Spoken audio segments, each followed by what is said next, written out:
हमारा ब्रह्मांड ही सब कुछ है।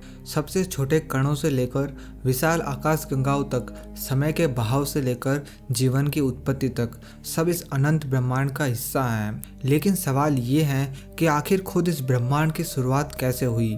यही सवाल इस सदी के सबसे महान वैज्ञानिकों में से एक सर स्टीफन हॉकिंस के मन में भी उठा और उन्होंने साल 1988 में अपनी मशहूर किताब a brief history of time में इस राज को समझाने की कोशिश की।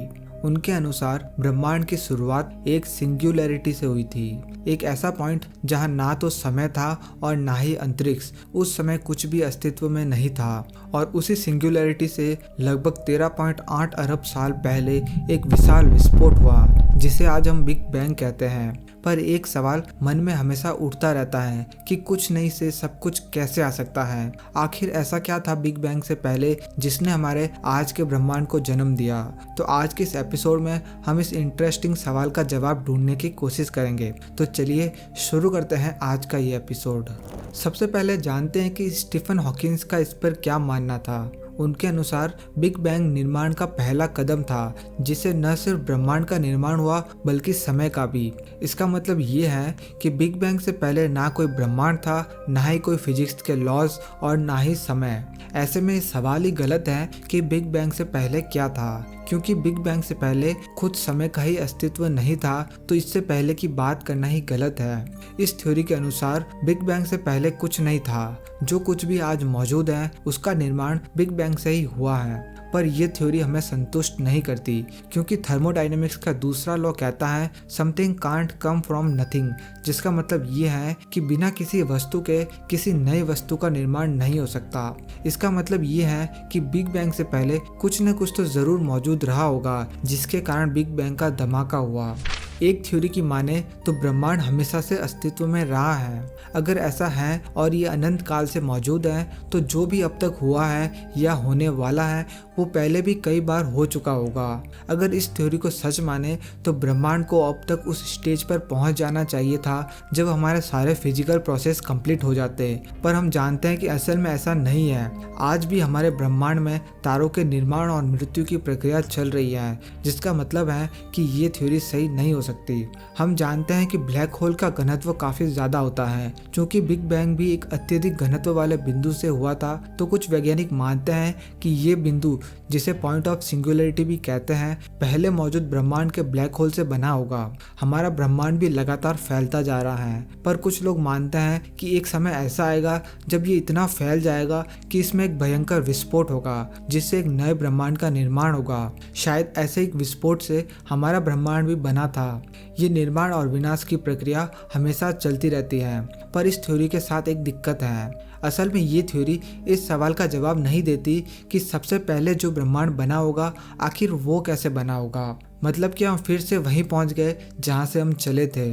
एक और थ्योरी है मल्टीवर्स बबल थ्योरी। इस थ्योरी के अनुसार कई ब्रह्मांड मौजूद होते हैं जो अलग अलग बबल्स के अंदर मौजूद हैं। या तो वो आपस में टकराते रहते हैं या फिर कई टुकड़ों में बढ़ जाते हैं। जब भी ऐसा होता है एक भयंकर विस्फोट होता है जिससे एक नया ब्रह्मांड बनता है। शायद बिग बैंग भी ऐसे ही एक टकराव या विखंडन का नतीजा था। अगर इस थ्योरी को सही माने तो दो बबल के टकराव या विखंडन होने पर हमें कॉस्मिक माइक्रोवेव बैकग्राउंड में एक अनोखा सर्कुलर पैटर्न मिलना चाहिए था, पर हमें अभी तक ऐसा कुछ भी नहीं मिला है। मल्टीवर्स से संबंधित एक और थ्योरी है जो स्ट्रिंग थ्योरी से निकलकर आती है। अगर स्ट्रिंग थ्योरी को मैं आसान भाषा में समझाऊं तो ये कहती है कि सबसे छोटे लेवल पर स्ट्रिंग या मेम्ब्रेन की तरह दिखने वाले पार्टिकल्स मौजूद होते हैं जो हमेशा वाइब्रेट करते रहते हैं। उनके वाइब्रेट करने के पैटर्न अलग अलग पार्टिकल्स को जन्म देते हैं, जैसे इलेक्ट्रॉन, प्रोटॉन, न्यूट्रॉन, ग्रेविटॉन्स इत्यादि।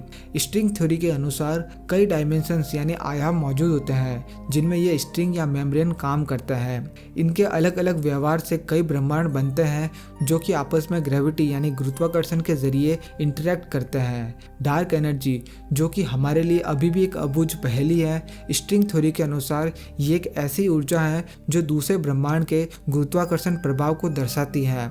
जब दो ब्रह्मांड आपस में टकराते हैं तो बिग बैंग होता है जिससे एक नए ब्रह्मांड का निर्माण होता है। स्ट्रिंग थ्योरी लगभग हमारे सभी प्रश्नों का उत्तर हमें दे देती है, पर परेशानी ये है कि ज़्यादातर वैज्ञानिक इसे साइंटिफिक थ्योरी नहीं बल्कि एक फिलोसॉफिकल थ्योरी मानते हैं, क्योंकि ये आयामों और कुछ ऐसे पदार्थों की बात करता है जिनका अस्तित्व फिजिक्स के लॉज के अनुसार असंभव है। सबसे ज़्यादा मानी जाने वाली थ्योरी पर बात करें तो वैज्ञानिकों के अनुसार नथिंग कुछ भी नहीं होता।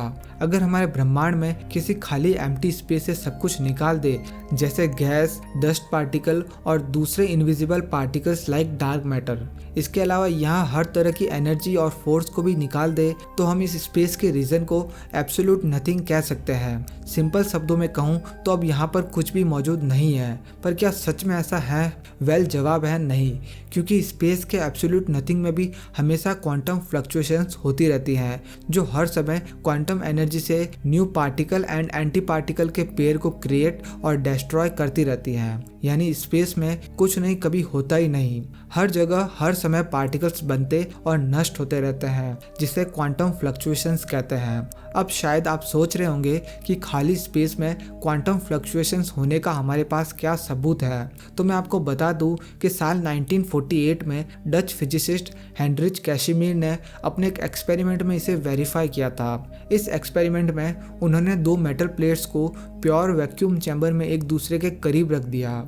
इस वैक्यूम चैम्बर में इन दोनों मेटल प्लेट्स के अलावा किसी भी तरह की एनर्जी या फिर पार्टिकल्स मौजूद नहीं थे, यानी बिल्कुल एब्सोल्यूट नथिंग वाली कंडीशन। कुछ ही दिनों बाद वो दोनों मेटल प्लेट आपस में जुड़ गई एक वैक्यूम में। आप सोच रहे होंगे कि ऐसा ग्रेविटी के फोर्स की वजह से हुआ होगा। जी नहीं, असल में इन दोनों के बीच लगने वाला फोर्स ग्रेविटी के फोर्स से कई गुना ज़्यादा था। अब ये इसलिए हुआ क्योंकि क्वांटम फ्लक्चुएशंस उन दोनों मेटल प्लेट्स के पीछे ज़्यादा हो रहा था एज़ कम्पेयर टू उनके बीच में। इस वजह से दोनों मेटल प्लेट्स एक दूसरे की तरफ अट्रैक्ट हो गए और करीब आ गए। इसका मतलब एम्प्टी स्पेस असल में एम्प्टी नहीं होता, वहाँ एनर्जी होती है इन क्वांटम फ्लक्चुएशंस के रूप में। और जैसा कि हम जानते हैं, आइंस्टाइन ने अपने फेमस E=mc² में बताया था कि एनर्जी को मास में बदला जा सकता है। तो कुछ इसी तरह से कुछ नहीं से सब कुछ अस्तित्व में आ सकता है, पर ये चीज़ एग्जैक्टली कैसे हुई वो आज भी हम नहीं जानते। ऐसे में इस सवाल का जवाब देना कि बिग बैंग से पहले क्या था अभी तक संभव नहीं हो पाया है, पर हम निरंतर विकास कर रहे हैं और इस सवाल का जवाब ढूंढने की ओर लगातार कदम बढ़ा रहे हैं।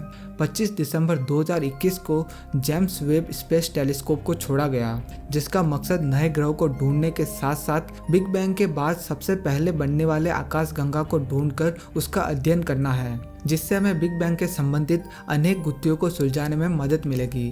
दरअसल ये सवाल कि बिग बैंग से पहले क्या था काफ़ी इंटरेस्टिंग और कॉम्प्लेक्स है, और इसका जवाब जानने के लिए हम या तो ऑब्जर्वेशंस का सहारा ले सकते हैं या फिर मैथमेटिकल थ्योरीज का। पर यहाँ पर परेशानी ये है कि जो मैथमेटिकल लॉज जनरल वर्ल्ड में काम करते हैं वो क्वांटम वर्ल्ड में नहीं करते। तो जब तक हम कोई ऐसी थ्योरी ना ढूंढ ले जो क्वांटम और जनरल वर्ल्ड दोनों पर लागू हो, मैथमेटिकल थ्योरीज हमें इसका जवाब नहीं दे सकती। बिग बैंग से पहले भी फिजिक्स के लॉस का अस्तित्व नहीं था, तो अगर हम ये जान सके कि फिजिक्स के लॉस किस कंडीशन में टूटते हैं और क्या होता है जब ये लॉस टूटते हैं, तो हम उस सवाल का जवाब देने के काफ़ी करीब पहुंच जाएंगे जिसकी हम तलाश कर रहे हैं। तो दोस्तों, आज के इस एपिसोड में बस इतना ही। आशा करता हूँ कि ये एपिसोड आपको पसंद आया होगा। अगर ऐसा है तो इस वीडियो को लाइक और शेयर करना ना भूलें। अगर आप इस चैनल पर नए हैं तो इसे सब्सक्राइब ज़रूर करें। तो दोस्तों, मिलते हैं एक और इंटरेस्टिंग वीडियो के साथ। तब तक के लिए धन्यवाद।